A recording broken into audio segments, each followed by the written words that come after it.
Convido a igreja do Senhor Jesus a de pé, em reverência à palavra do Senhor. Vamos abrir no primeiro capítulo de Daniel. Vamos ler apenas um versículo, onde nós vamos meditar naquilo que Deus tem para as nossas vidas nesta noite, em nome de Jesus. Amém, irmãos? Livro de Daniel, capítulo de número 8, capítulo número 1, versículo de número 8. Louvado seja Deus por esta oportunidade que Ele nos concede de falar mais uma vez a respeito da Sua palavra e dos seus heróis da fé neste lugar. Diz assim: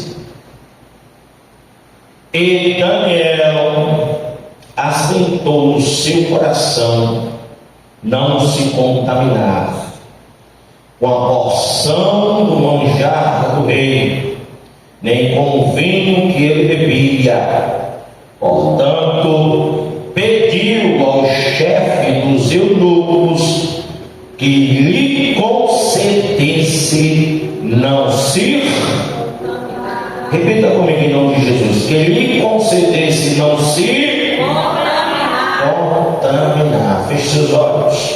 Vamos orar. Deus, nós somos gratos ao Senhor por esta grande oportunidade que o Senhor nos dá, ao Santo Deus de Israel, nesta noite, de abrirmos a nossa boca e falarmos um pouco mais das bênçãos que o Senhor derramou sobre os teus filhos e continua derramando até os dias de hoje. Muito obrigado por esta oportunidade de nós estarmos aqui.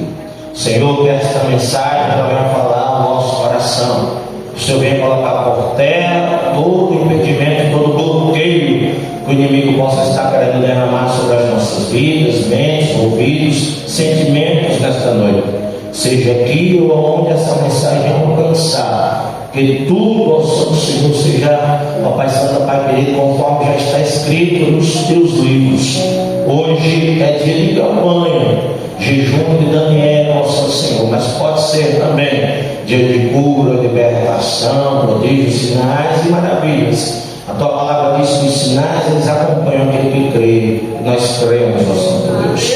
Então usa, ó Santo Senhor, os dons do teu Espírito, os teus anjos e a tua palavra para causar o efeito necessário sobre as nossas vidas nesta noite, em nome de Jesus. Amém? Amém. Você pode se sentar dando glória a Deus? Glória a Deus. Hoje nós vamos pregar subordinado a um tema. E o tema é: por que Daniel venceu e a nossa geração se frustra? Quero que você decore isso.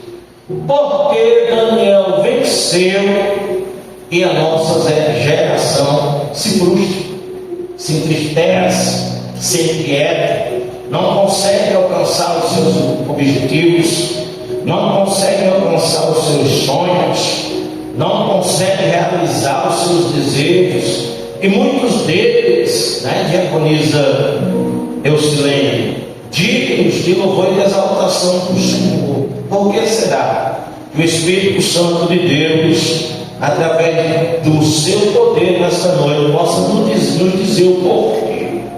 No capítulo de número 1, versículo de número 8 de Daniel, já nos dá uma direção do porquê.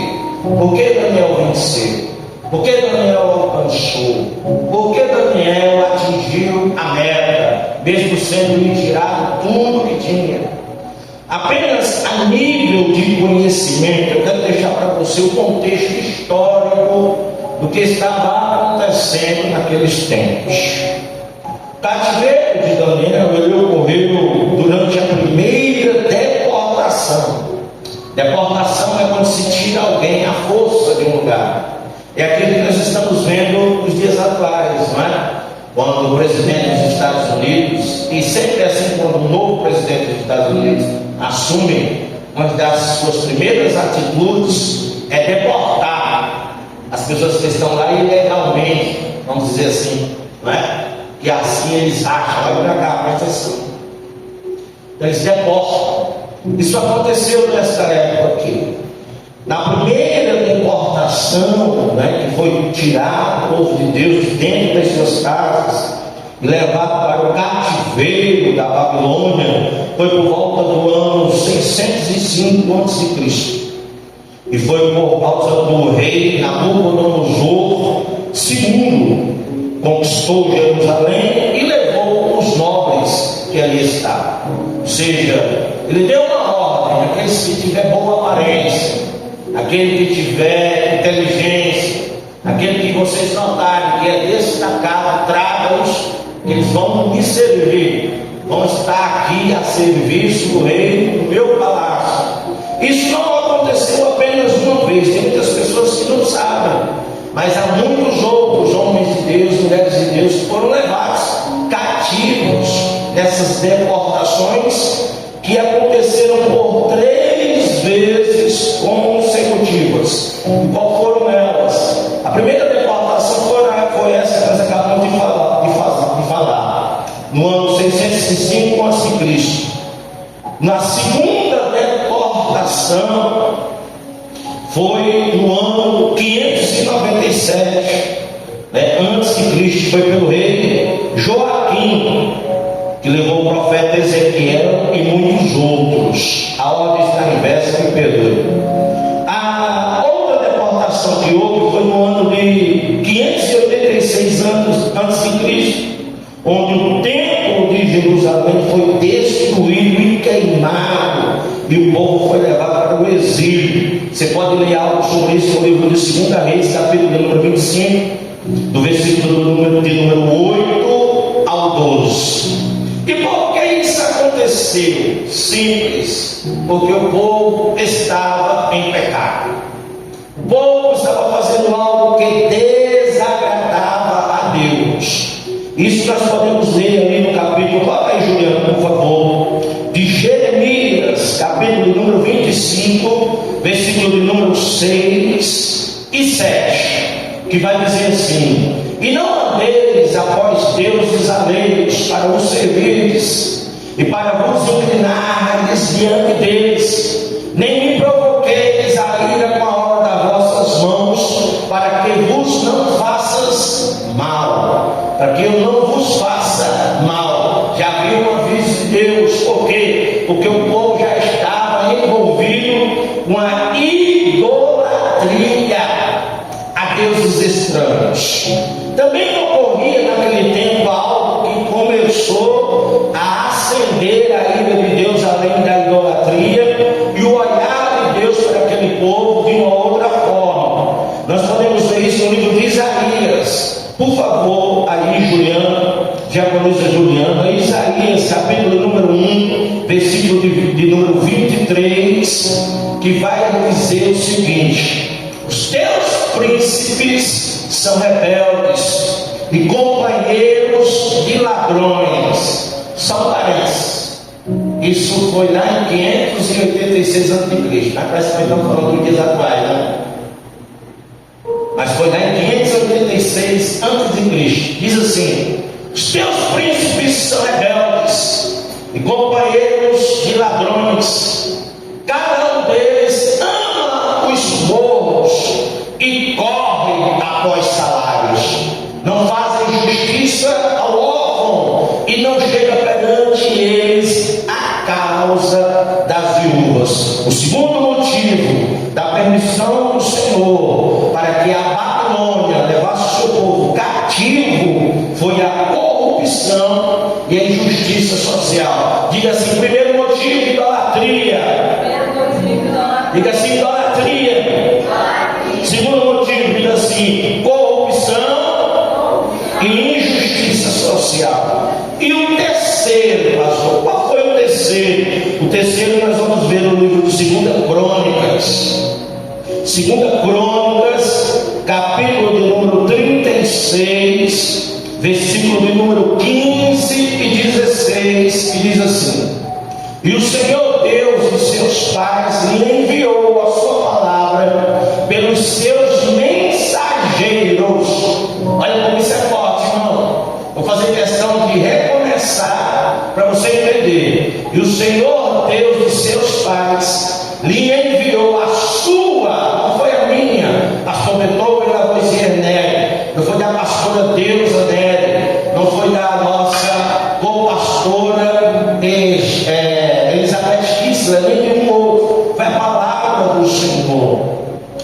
seus mensageiros, madrugando e enviando-os, porque se compadeceu do seu povo e da sua habitação. Versículo 16. Porém, olha que coisa triste, porém zombaram os mensageiros de Deus. Tanto tempo isso aconteceu, mas parece que é atualizada, né, para os nossos dias essa mensagem. Mas, porém, zombaram dos mensageiros de Deus e desprezaram as suas palavras e escarneceram os seus profetas, até que, olha só, irmãos, coisa terrível, o furor do Senhor, e não é qualquer Senhor, tá? É o Senhor em letras garrafais, maiúsculo. O furor do Senhor subiu tanto contra o seu povo, que mais nenhum remédio houve. Então essas foram as três causas: primeira, idolatria; segunda, corrupção social; terceira, rejeição às advertências proféticas. Aí o que o Senhor permitiu? O Senhor permitiu que o inimigo criasse asa. Asa, eu digo assim, força, fôlego, tivesse vantagem sobre o povo de Israel, como aconteceu com muitos heróis da fé que se afastaram de Deus. Sansão é um dos mais que a gente costuma trazer quando entra nesse contexto, que passou pelas mesmas coisas. Quando começou a realizar apenas as suas vontades, quando começou a realizar apenas e pensar apenas nas suas próprias necessidades, rejeitou o conselho do pai, rejeitou o conselho da mãe, rejeitou o conselho dos profetas. O que aconteceu? Não houve mais nada que ele pudesse fazer diante do Senhor que trouxesse a compaixão de Deus sobre a vida dele. Primeira coisa que aconteceu foi uma das frases, que eu repito todas as vezes que menciono Sansão, uma das frases mais tristes que pode se escrever sobre a vida de alguém, e está escrito na Bíblia Sagrada. E ele não sabia, está lá no livro de Juízes, que o Espírito já não habitava mais dentro dele. Por quê? Porque ele não estava mais nem aí para o que ele foi chamado. Estava deixando os desejos da carne tomar o lugar do Senhor e do dever que ele tinha. Não era apenas o lugar do Senhor dentro dele, era a função no qual também ele era responsável de executar. Sansão era juiz, Sansão era guardião do povo, Sansão era o protetor do povo. Mas quando virou o seu rosto para o pecado, para as mulheres, no qual o Senhor não queria que o povo santo, o povo escolhido por eles, se casassem ou tivessem algum cortejo junto a elas, ele começou a quebrar as leis, começou a quebrar os seus compromissos, quebrou na azereado com todo o seu segredo, as suas tranças que foi arrancada. E preste mesmo atenção, e não foi só por causa dos seus próprios desejos, mas foi também porque ele deixou de exercer a função que Deus o chamou para exercer. E você medite nisso, para você ter ideia de como é importante o nosso chamado, seja pastoral, seja diaconal, seja missionário, presbítero, evangelista, auxiliar ou membro.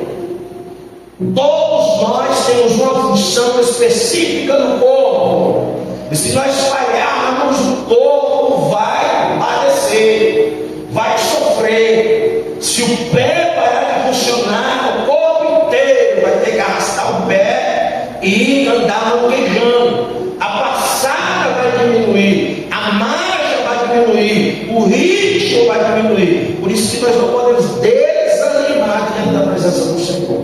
Então, por que Daniel venceu e a nossa geração se frustra?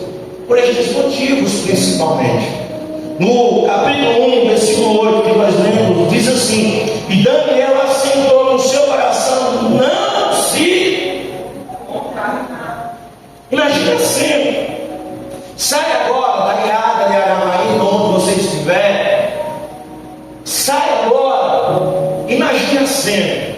Você está em casa, você está tranquilo, você está nos afazeres do dia a dia, você está com sua família, você está com seus parentes. De repente, aquele alvoroço, gritaria, barulho de guerra, estrondos, choro, pessoas correndo, como o pastor Mateus, de um lado para o outro, e os soldados de Nabucodonosor entrando nas casas e matando as pessoas, destruindo tudo, tocando fogo em tudo, tocando o terror, irmãos. Aí imagina você na posição de Daniel. Entra agora. Uma vez certo alguém me falou assim: você quer saber o que o outro está passando? Imagine-se na posição dele. Imagine-se na posição de Daniel agora, em casa, tranquilo, talvez saboreando, quando de repente toda essa bagunça auxiliar e a porta é arrombada, os homens entram, matam a família dele e dizem: esse não, esse nós vamos levar. Esse aqui é príncipe, esse aqui é alguém importante, esse aqui é alguém diferente, vamos assim dizer. E o rei deu ordem para os diferentes, para os que tivessem formosura, para os que tivessem força, para os que tivessem inteligência, foram trazidos para servir o rei. Aí imagina, começa a juntar o povo. Vamos imaginar o centro da cidade e a destruição em volta, casas e mais casas sendo destruídas, o templo do Senhor sendo saqueado, o véu do templo pegando fogo, os lugares do sacrifício, do menorá, conhecido por nós como candelabro, sendo destruído, o ouro, as coisas preciosas sendo tomadas, as mulheres tendo seus filhos arrancados das suas mãos e mortos, elas também servidas sendo mortas. Imagina a cena, o pavor daqueles jovens. E ali estavam Daniel, Ananias, Azarias e Misael, juntos naquele lugar, esperando para ver o que ia acontecer com eles. E aí, depois de um período em que toda a cidade é destruída, toda a cidade é saqueada, que eles fizeram e aconteceu, começa a caminhada de volta ao palácio de Nabucodonosor. Imagina aí a cena, meu irmão, acorrentado, provavelmente mãos e pés, ou amarrados, ou em carroças, mas eles estavam indo em direção ao palácio de Nabucodonosor. A Bíblia não menciona tempo, nem espaço de tempo, mas nos dá abertura para fazer uma analogia, pensar sobre isso. Por isso que eu te convidei a entrar na cena. Tu está sendo levado. Vamos imaginar que a cidade não era perto, não é como hoje, que é jatinho, que é helicóptero, que é avião, que é carros velozes. Os soldados iam a cavalo, ou com lanças, empurrando aqueles camaradas para andar mais rápido, outros em camelos, vamos assim dizer, imaginar. Então uma caminhada árdua, difícil, cansativa, até chegarem no reino da Babilônia, até chegarem aonde Nabucodonosor estava reinando, aonde Nabucodonosor estava esperando chegar aqueles que ele disse que não era para matar, era para servir a ele como eunuco no seu palácio.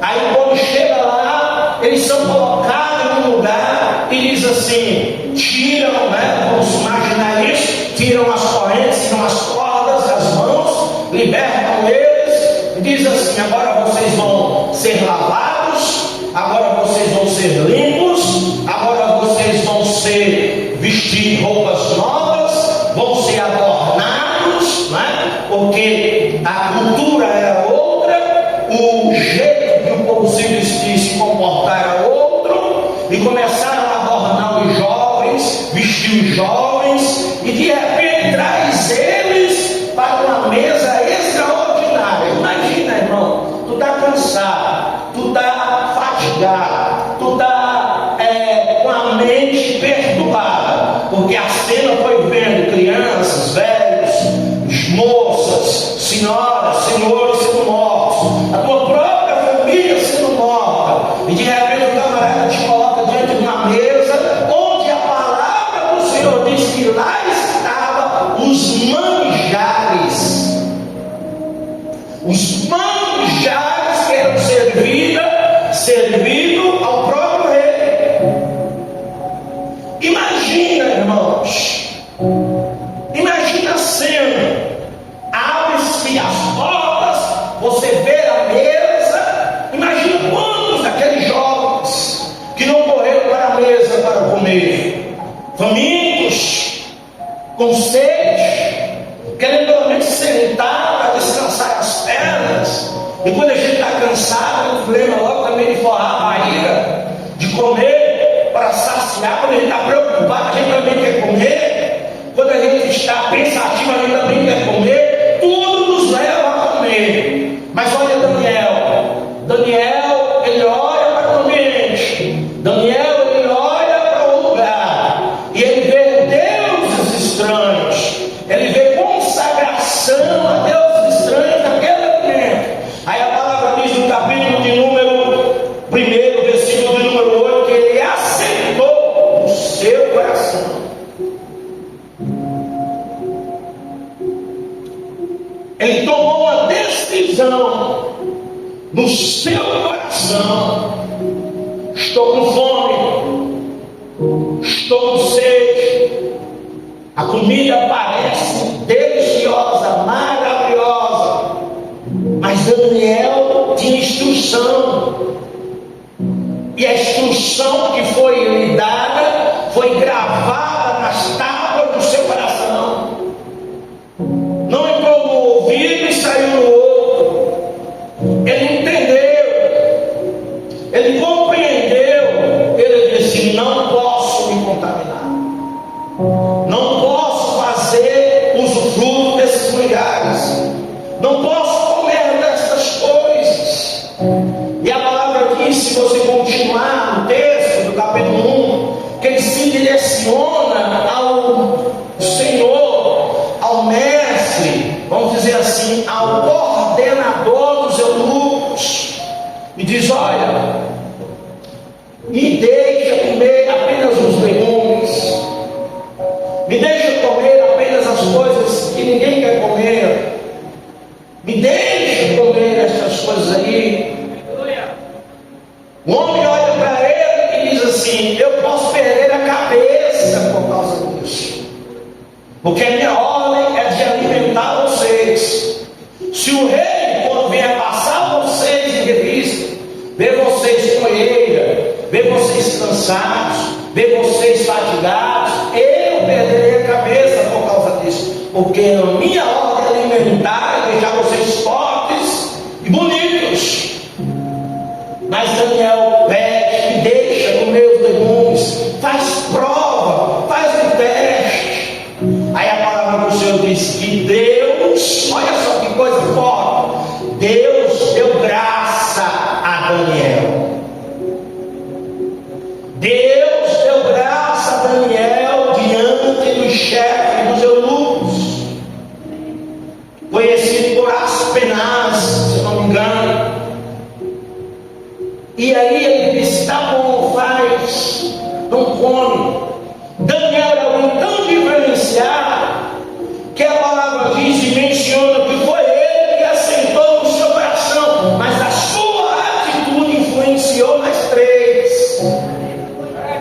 Quem eram os três? Ananias, Misael e Azarias, que depois tiveram os seus nomes mudados para Sadraque, Mesaque e Abednego. Eles disseram: nós também não vamos nos contaminar, nós também não vamos fazer parte disso. Resultado: 3 anos eles passaram sem se alimentar dos manjares. E quando se apresentaram diante do rei, sabe o que aconteceu? Eles pareciam mais fortes, mais formosos, mais bonitos do que todos aqueles que estavam se alimentando de todas as iguarias e manjares cereais que o rei lhe oferecia. Então, esta é a primeira lição que Daniel traz para nossas vidas. Por que Daniel venceu no cativeiro? Porque ele não deixou se contaminar. E por que nós hoje nos frustramos? Porque nós parecemos perdidos. Aqui a aparência era outra. Era Daniel que estava perdido. Ele estava num lugar estranho. Ele estava num lugar desconhecido. Mas ele aceitou, disse: mesmo num lugar que eu não conheço, eu não vou permitir que o inferno tire de mim o que o Senhor já derramou, o que o Senhor já me ensinou. É aquilo que eu falo, eu coloquei até para me lembrar. Coloca aí, Juliana, por favor, para você ter uma direção do que Daniel sentiu. Provérbios, capítulo número 3, versículos 5 e 6. Talvez Daniel, quando olhou para aqueles manjares, ele pensou assim: confia no Senhor de todo o teu coração e não te estribes no teu próprio entendimento. 6. Reconheça-o em todos os teus caminhos e ele endireitará as tuas veredas. O nosso problema é que a gente acha que Deus só está conosco quando está tudo bem. O nosso problema é que a gente acha que Deus só está conosco quando tudo está favorável. Não, irmão. Não.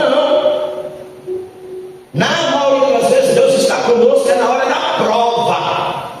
E é Deus que está permitindo a prova, porque o que Ele tem para nós temos que testificar no mundo natural, para depois sim nós recebemos dele aquilo que nos é de direito. Porque não nos curvamos, não baixamos a cabeça, não recuamos, não retrocedemos, não blasfemamos, não murmuramos, não desistimos. O sangue dá no meio da canela, mas a gente continua dizendo: só o Senhor é Deus, louvado seja o Senhor. Fazemos como Jó: foi Deus que deu, foi Deus que tomou, louvado seja o nome do Senhor. Sabe qual é o problema? É porque a gente sabe cantar, mas não sabe praticar. Chegar aqui e cantar e dizer assim: Deus me deu, Deus tomou, bendito seja o nome do Senhor. A Ele a glória, né? Melhor. A Ele a glória e o louvor. Mas é só chegar no trabalho, o patrão dizer: traz a azulzinha, e aí já começar a botar os cabelos. É só o laudo médico dizer: ei, meu irmão, está com o pé no meio, um pé já está no caixão, o outro está só esperando se juntar. Fazer, pronto, acabou-se tudo. Não tem mais jeito, não tem mais solução. É só o marido dizer: não te quero mais, para gente olhar no espelho. No caso das mulheres, dizer: ninguém me ama mais, ninguém gosta mais de mim, nunca mais ninguém vai ficar comigo. No caso dos homens é a mesma coisa: olha que coisa feia, já estou velho, barrigudo, careca, não vou casar nunca mais. Irmãos, ou nós confiamos em Deus, ou nós somos de reinos opostos. Porque quem confia em Deus é como um monte de Sião, que não se abala, mas permanece firme para sempre. Pode estarrecer, pode aprontar, pode abandonar, pode levantar falso testemunho, pode nos tirar tudo, mas a glória e a adoração e a exaltação de Deus dentro do nosso coração para oferecer a Ele, ninguém pode tomar de nós. Ninguém pode arrancar de nós. Daniel, ele sabia qual era a sua função. Daniel, ele sabia que Deus tinha com ele. Daniel já tinha ouvido as palavras, talvez as mesmas que ele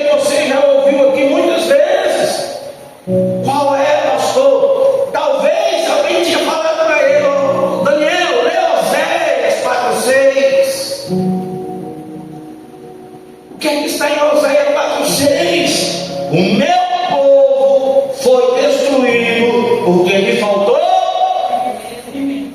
isso. Nós temos muita gente hoje capacitadíssima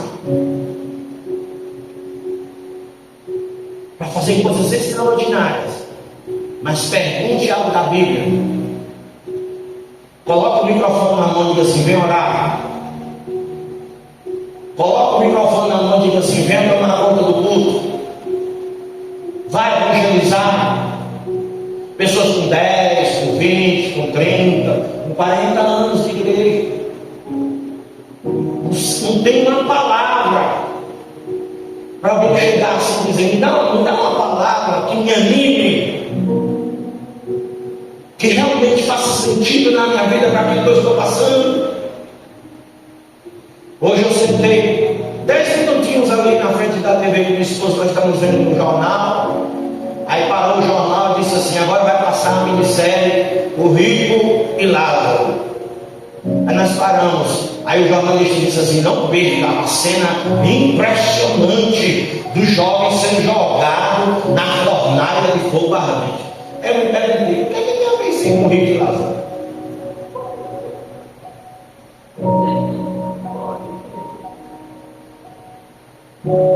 Mas estava lá. Apareceu a logomarca O Rico e Lázaro. Aí mostra a Nabucodonosor, Sadraque, Mesaque e Abednego sendo amarrado, sem rodar na fornalha de fogo ardente.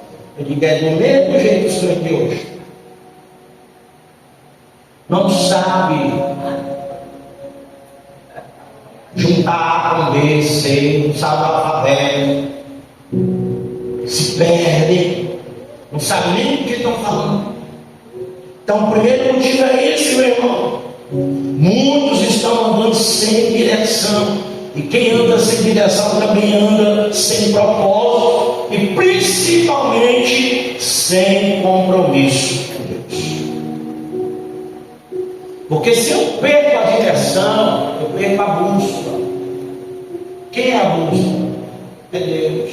É o Espírito Santo que habita dentro de mim. Se eu perco o Espírito Santo que habita dentro de mim, eu perco a direção. Porque eu vou tomar atitudes que são minhas e não as atitudes de Deus. E eu começo a sair completamente da direção do Senhor, daquilo que Deus tem para as nossas vidas. Segundo, por que Daniel venceu e a nossa geração está frustrada? Porque Daniel confiava em Deus. E sabe quem essa geração confia? No mundo.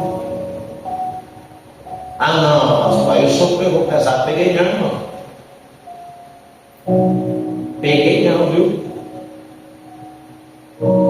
Todos os dias entra gente por estas portas, ou seja da igreja, ou da casa pastoral, ou pelos nossos celulares, pedindo oração.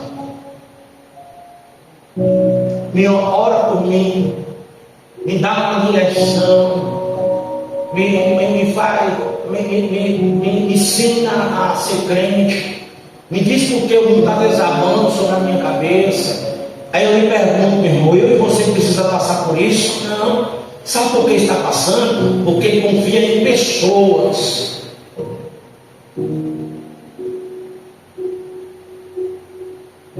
Quando a doença chega, quando o desemprego chega, quando a batalha chega, quando o diabo se levanta, aí lembra da campanha na igreja. Está confiando na igreja. Quando a porta se fecha, aí lembra do pastor, está confiando no pastor. Quando a dificuldade chega, a perseguição toma conta, aí diz: eu vou pedir oração. Confia em pessoas. Mas já deveria fazer isso faz tempo, confiando em Deus aqui, ó, na palavra do Senhor. Confiando no Senhor, buscando no Senhor. Tiago, capítulo número 1, versículo de número 5. Sabe por que muitos se perdem? Porque não têm sabedoria, e porque acham que a sabedoria está está nos homens e nunca esteve.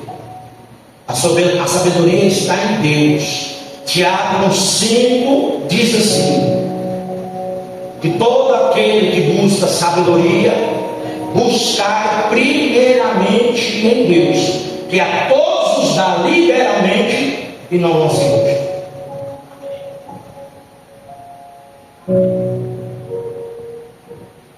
Mas nós procuramos homens.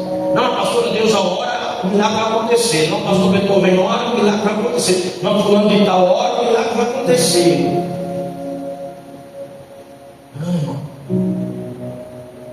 Quando o inferno entrou aqui na casa pastoral e o laudo médico chegou de diabetes severa, de 45% do meu pulmão paralisado, e da ansiedade da depressão que me alcançou, você não viu eu correndo atrás do profeta, não. Sabe para onde eu corri? Foi para os pés de Jesus.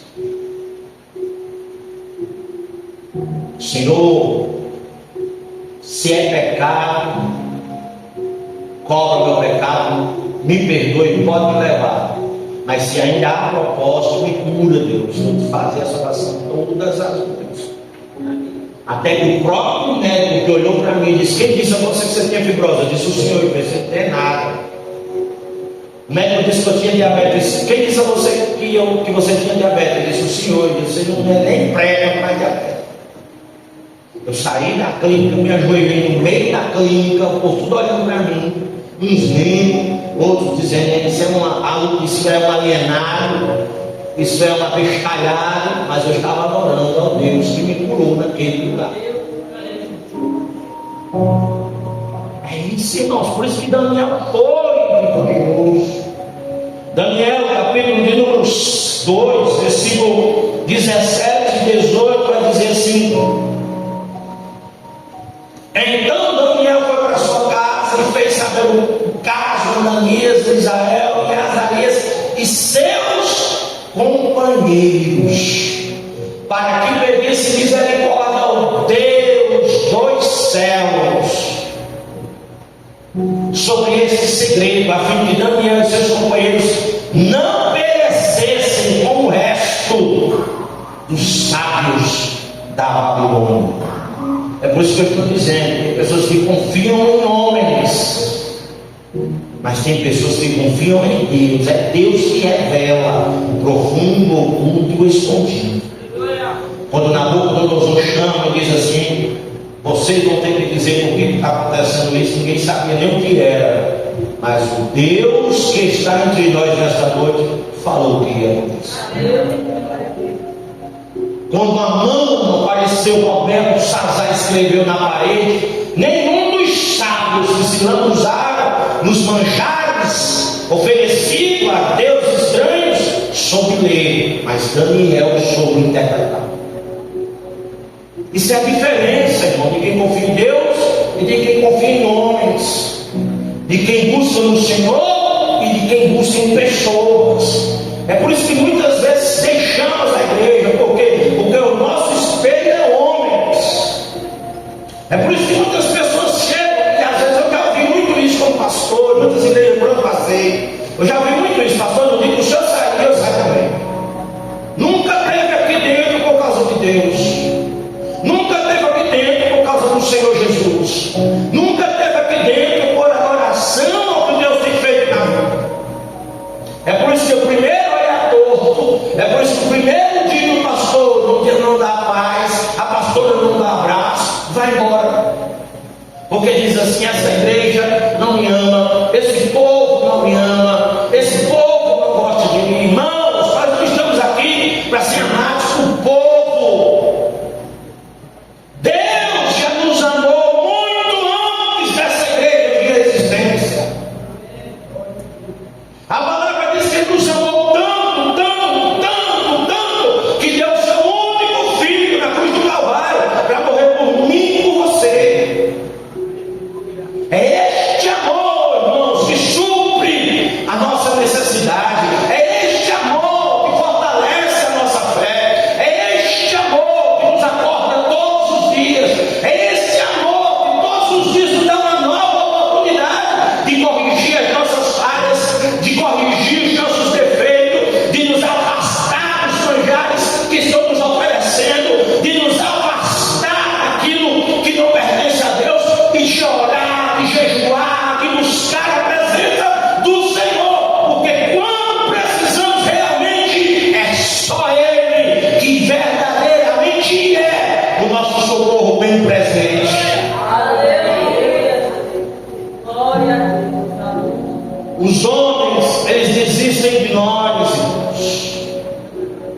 As pessoas, elas desistem de nós.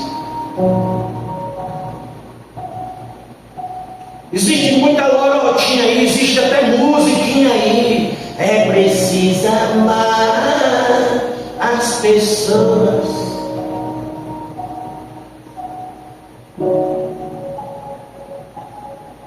Mas é só conversa. Faça o que elas não gostam para tu ver a resposta do amor. Diga o que elas não querem ouvir para tu ver a resposta do amor. Mas o Senhor não. Todo dia nós pecamos, todos os dias nós falhamos, todos os dias nós deixamos de honrar o nosso compromisso. Muitas vezes, quantas vezes ele tem me arrastado, murmurando para a igreja,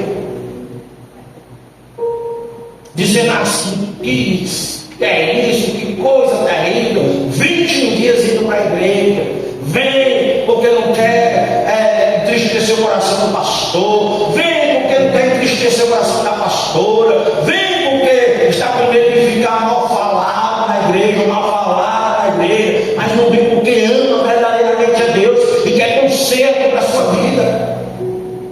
Mas Daniel não, foi-lhe tirado família, foi-lhe tirado estabilidade, foi-lhe tirado conforto, e quando ele chegou e podia ter tudo do bom e do melhor, ele disse: não é do meu povo, não pertence ao meu Deus, e eu não quero. Glória a Deus.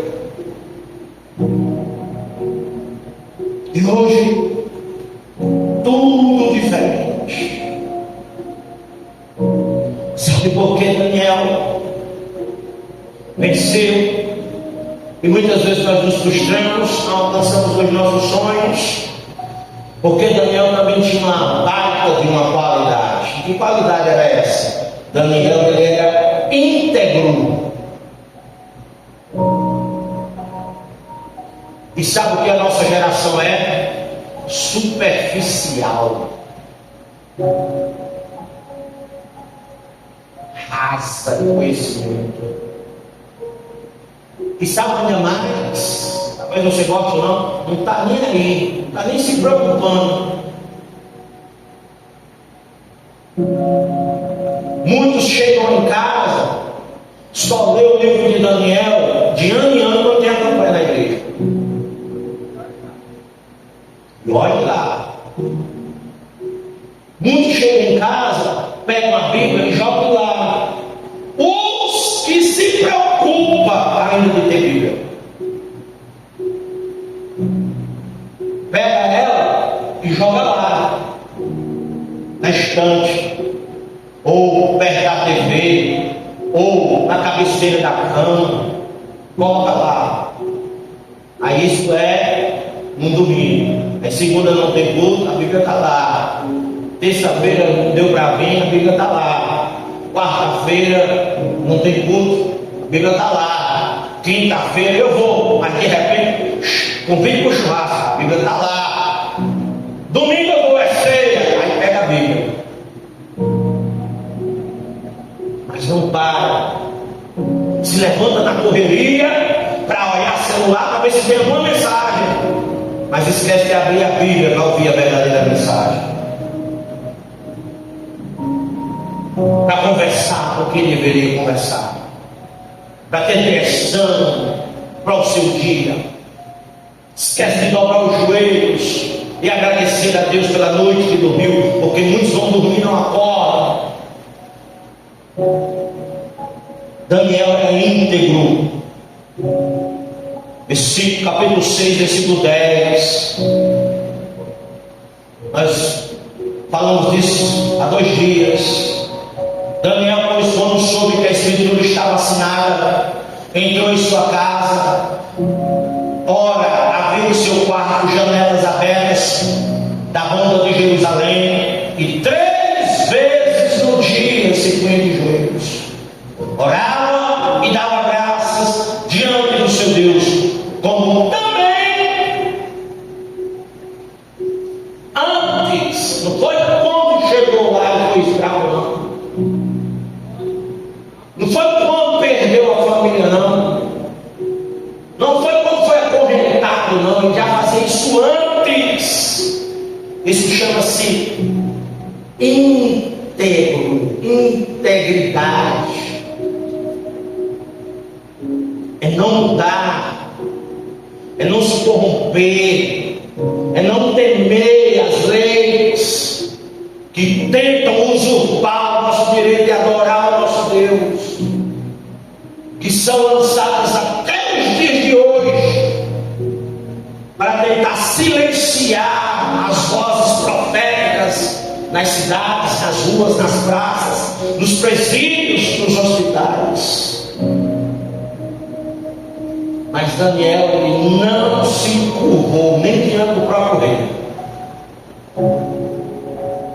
não cedeu à pressão e manteve a sua fidelidade. Sabe uma coisa que a gente lê aqui há anos, há muito tempo, você escuta falar isso no rádio, na TV, nas mídias sociais, em panfletos. Mateus 6,33. Alguém sabe o que está escrito? Mateus 6,33. Mas buscai primeiro o reino de Deus. E olha só, e a sua justiça. Esse é o nosso dever como cristão. Mas sabe o que é que está acontecendo hoje, meu irmão?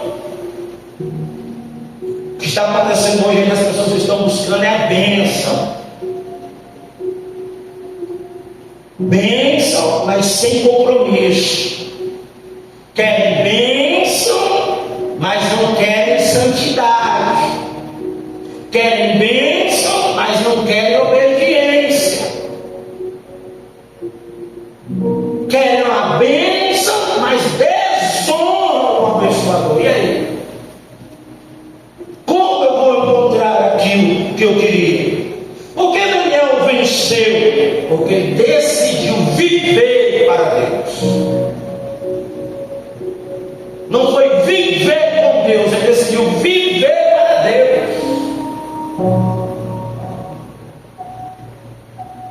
Ofereceu seus dias, a sua vitalidade, a sua juventude, os seus joelhos, a sua boca, e influenciou quem ele pôde para fazer o mesmo. Aí sabe o que aconteceu? Foi jogado na cova dos leões, nada lhe aconteceu. Quem resolveu seguir e fazer o mesmo foi jogado na fornalha de fogo ardente e nem fedendo a queimado ficou. Por quê? Porque essa é a verdadeira fidelidade que nos protege. Tem muitos que se acham seguros. Você quer ver desespero, irmão? Para você descobrir que muitas pessoas são na realidade. Você quer ver desespero? Entra no grupo de pastores. Entra em grupo de convenções. Entra em grupo de crentes. Entra em grupo de pessoas que se dizem da igreja. E deixa chegar lá no político. Aí tu vai ver onde elas estão firmadas. Quem elas acham que lhe dá segurança? Em quem elas começam a botar culpa? Em quem elas começam a achar que vai segurar elas na igreja? Muitas vezes fazendo isso até na nossa vida secular. Deus me dá a capacidade. Eu conheço pessoas com alta capacidade. Vou dar um exemplo bem perto. Tem pessoas que são chamadas para o magistério, pedagogia, melhor dizendo, para ensinar, a ser professor, tem um dom, ensina com, vamos dizer assim, uma forma extraordinária, com excelência, obrigado. precisa estar fazendo firula, não precisa estar com data showzinho, não precisa estar fazendo showzinho. Ensina porque sabe o que está falando, e as pessoas não piscam nem os olhos. Aí o que acontece? Conhece alguém, esse alguém é forte na política, aí ele diz assim: rapaz, arruma uma função para mim, o que é que precisa fazer? Eu sou professor, é formado, sou. Tá bom, deixa eu ganhar que eu te coloco numa escola. Quantas vezes você já não viu isso? Aí ganha. Aí o camarada vai lá e cobra: tu disse que quando tu ganhasse, tu ia me colocar na escola. Eu vou te colocar, vou te nomear. Aí nomeia, aí o camarada está lá, entra na escola, irmãos. Faz parte do quadro de professores da escola. Aí sabe o que é que ele faz? Nada. Como assim, pastor? Eu vou desenhar. Passa o primeiro mês, ele continua sendo professor indicado no político. Passa o segundo mês, ele continua sendo professor indicado pelo político. Passa o terceiro mês, ele continua sendo professor indicado pelo político. Passa o primeiro ano, passa o segundo ano, aí sai edital em 6 meses, concurso para professores da prefeitura, concurso para professores da rede estadual, e não faz. Por quê? Porque diz: o meu político me segura.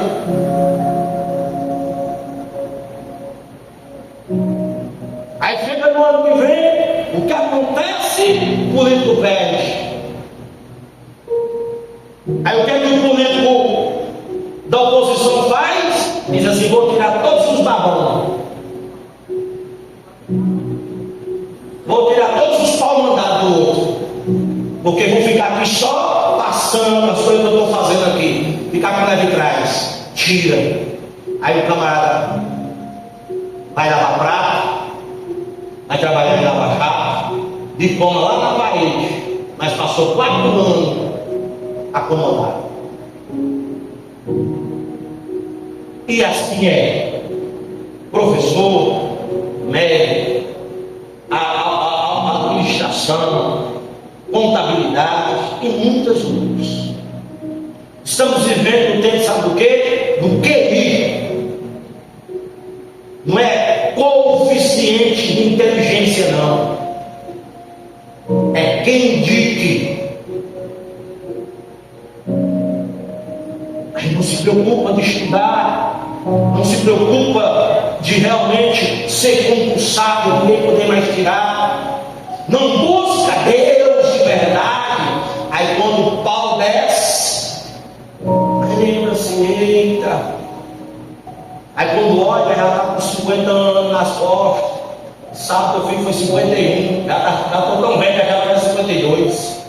Eu não estou sabendo fazer mais nem conta. Mas quando o Bonário é novinho, olha assim, não tem uma preguinha na cara, é uva, diz: não, está tudo bem. Mas quando olha 50 anos depois e diz: é passa, aí o negócio é diferente. Aí é um negócio diferente. Leva a Zuzinha, não nasceu em 1900 antigamente, né? Não. Em 1900 antigamente, não. Vou pegar gente mais jovem, mais capacitada.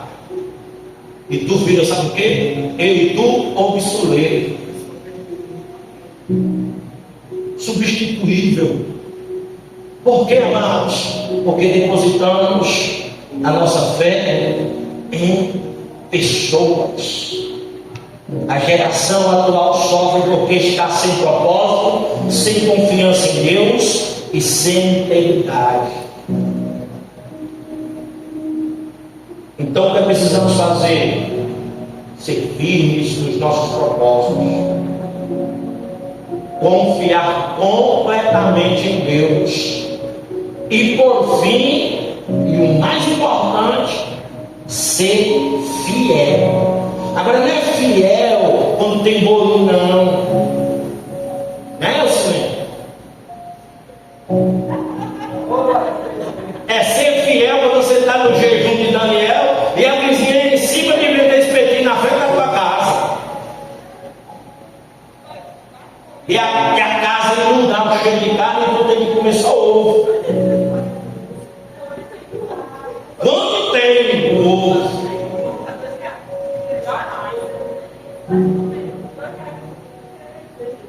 finalizando, irmãos, o segredo do sucesso nunca teve, nunca vai estar no mundo. O segredo do sucesso, seja ministerial, seja secular, sempre vai estar na dependência de Deus. Sabe qual é o problema? É porque nós não sabemos ser dependentes de Deus. Porque nós estamos numa geração que diz assim: você é capaz, você é mais importante do que Jesus, você é a obra-prima da mão de Deus, você é o bichinho de Jacó, você é a última bolacha do pacote, é a Coca-Cola do deserto, você é a bala que matou Jolene. Ainda vai nos confundir de garrafa e parqueria. Oh, meu lindo, minha linda. Mas o ingresso de para ouvir meu lindo, minha linda, é 2.000, 3.000 reais, viu?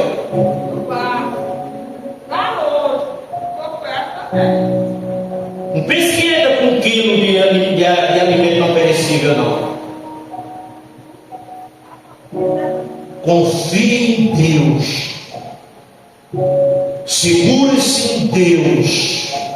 Deposite toda a sua energia, sua força, sua fé, seus dias em Deus. Acorde conversando com Deus. Passe o dia conversando com Deus. Vá dormir, entregue sua vida a Deus. Peça para Deus te acordar de madrugada e ore. Tenha compromisso com a obra, com o seu chamado, independente se o lugar é favorável ou não.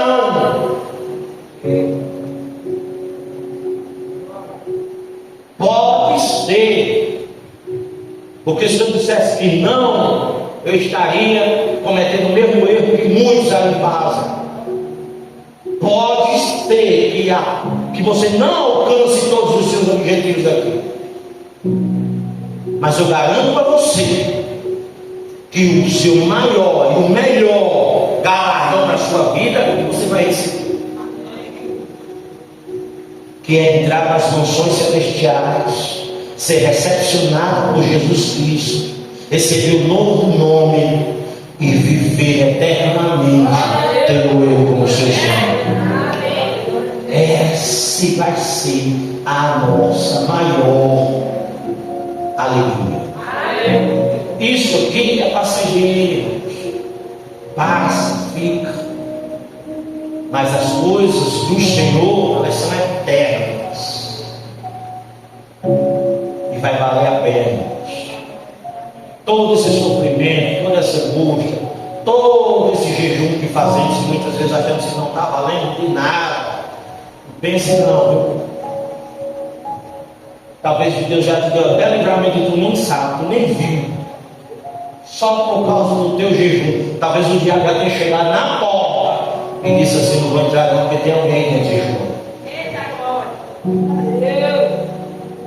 Talvez alguém já tenha pego o celular para dizer que só contigo o que queria ou o que estava pensando, mas alguém soprou no ouvido e disse: não se mexe não, que ali é de jejum e de oração. Não se mexe não, não passa na frente não, que ali é de jejum e de oração.